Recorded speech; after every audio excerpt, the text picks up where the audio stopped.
බොහොම ලස්සන හැන්දෑවක් යාළුවනි. අද මාත් එක්ක ඉන්නවා ශැගි. රෝල්ස් රොයිස් ආයතනයේ එයාක්‍රාෆ්ට් ඉංජිනියරිං අංශේ වැඩ කරන විශේෂඥයෙක්.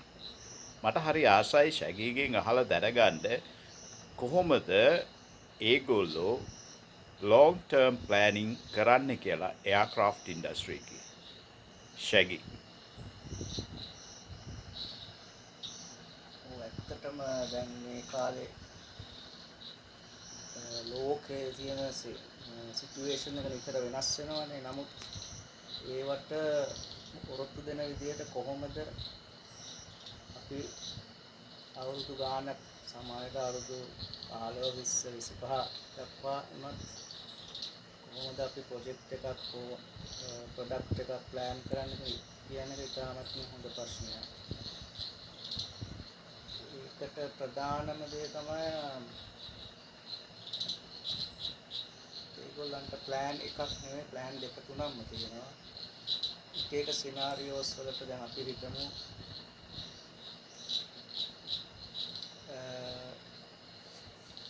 දැන් අපේ තියෙනවානේ දැන් කන්වෙන්ෂනල් ෆුවල් කියන්නේ ජෙට් ෆුවල් වලින් දුවන එයාක්‍රාෆ්ට්ස් තියෙනවා. ඊට පස්සේ තව තියෙනවා දැන් ඉලෙක්ට්‍රික් එයාක්‍රාෆ්ට්ස් කියලා ඉස්සරහට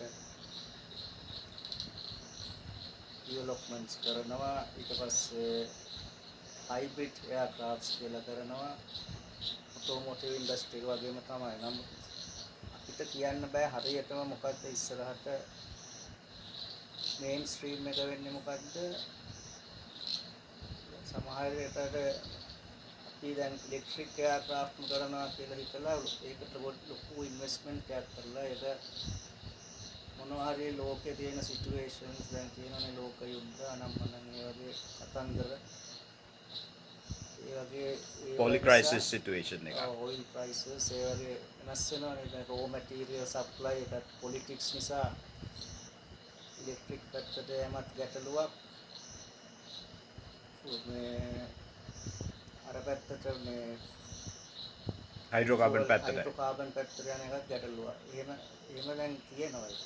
නමුත් ඒවට අපි කොහොමද ෆේස් කරන්නේ, ඒවට ඒ රෙසිලියන්ට් වෙන විදිහට ප්ලෑන් කරන්න කියන එක ඇත්තටම ඒක හරිම සංකීර්ණ ක්‍රියාවලියක්. නමුත් එතනදී සාමාන්‍යයෙන් දැනට සිද්ධ වෙන්නේ කිසිම දෙයකට ඇත්තටම වෙලා තියෙන කිසිම දෙයකට ෆුල් කමිට්මන්ට් එකක් කවුරුවත් දීලා නැහැ. ලොකු කම්පැනිස් කවුරුවත් හැමෝම හැමදේම ටික ටික කරනවා. සමහරු හයිඩ්‍රජන් වලින් දැන් හයිඩ්‍රෝකාබන් වෙනුවට හයිඩ්‍රජන් වලින් දුවන්න පුළුවන් එයාක්‍රාෆ්ට් එන්ජින් හදනවා.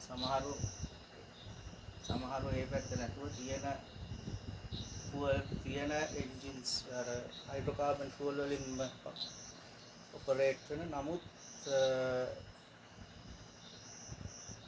ඒකට මේ එෆිෂියන්සි එක වැඩි කරන්න හයිබ්‍රිඩයිසේෂන් වගේ ස්ට්‍රැටජිස් වලට යනවා.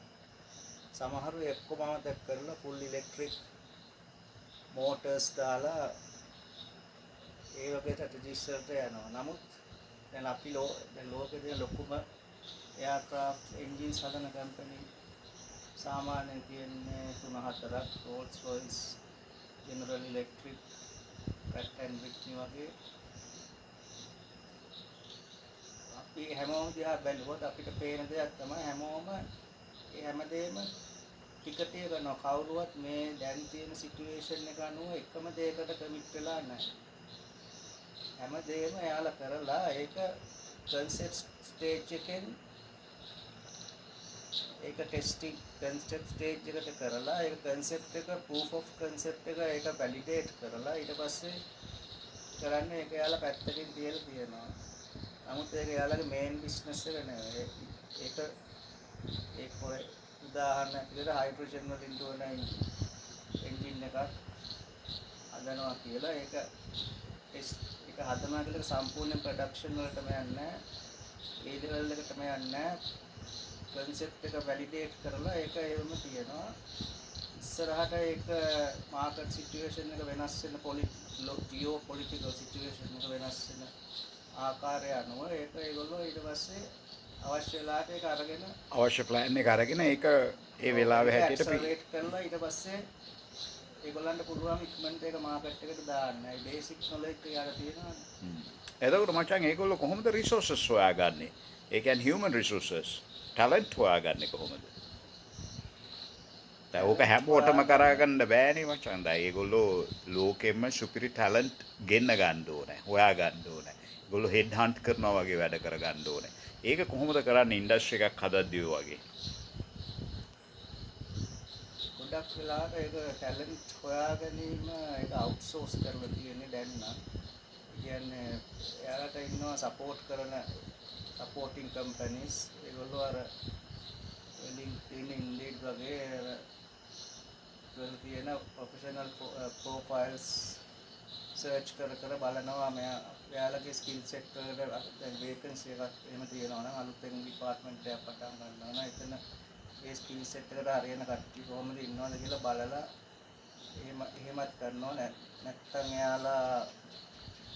එයාලගේ මේ වෙබ්සයිට් එකේ රික්‍රූටින් සයිට් එකේ කැරියර් page එකේ අප්ඩේට් කරනවා. I think එතන සාමාන්‍ය එක පොසිෂන් එකක් ඇඩ්වර්ටයිස් කරාම 100,000 ගණක් ඇප්ලිකන්ට්ස්ලා එනවා. එයාලගේ ගොඩක් මුලදිම ෆිල්ටර් වෙන්නේ දැන් කවුරුත් දන්න දෙයක් තමයි AI වලින් තමයි මුල් සිලෙක්ෂන් එක කරන්නේ.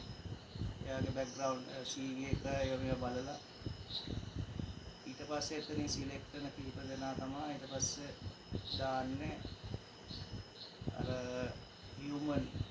human recruiters ලාට. ඒ කියන්නේ ඊට පස්සේ එයාලා ඒ CV එක බලලා ඊට පස්සේ තමයි hiring manager ට කතා කරලා මෙහෙම කෙනෙක් ඉන්නවා කොහොමද බලමුද කියලා ඊට පස්සේ කෝල් කරලා ඉන්ටර්විව් කරලා එහෙම ඉන්ටර්විව් දෙක තුනක් තියෙනවා. මුලදීම අර ඉන්ෆෝමල් ඉන්ටර්විව් එකක් දාලා ඊට පස්සේ ටෙක්නිකල් ෆෝමල් ඉන්ටර්විව් එකක් දාලා ඊට පස්සේ ටෙක්නිකල් ඉන්ටර්විව් එකක් තියෙනවා. ඊට පස්සේ එතනින් තේරෙන අයව ගෙන්නලා ඒගොල්ලන්ගේ ඇත්තටම මේ සයිට් එකට ගෙන්නලා එයාලගෙන් බලනවා කොහොමද මෙයාලට දෙනවා මොකක් හරි ප්‍රොබ්ලම් එකක් දීලා එයාලා කොහොමද ඒක ටීම් වර්ක් එක පාවිච්චි කරලා කොහොමද ඒක ඒ ඉෂුව එක එයාලා රිසෝල්ව් කරන්න කියලා බලනවා. ඒ වගේ බලලා එතනින් හොඳටම කරගන්න ටික දෙනා තමයි සිලෙක්ට් වෙන්නේ. ඒ විදිහට සාමාන්‍ය එයාලගේ නැෂනැලිටි ඒක ඩිස්ප්ලේ එකක් බලන්නේ හරි ප්‍රොෆයිල් එක තියෙනවා නම්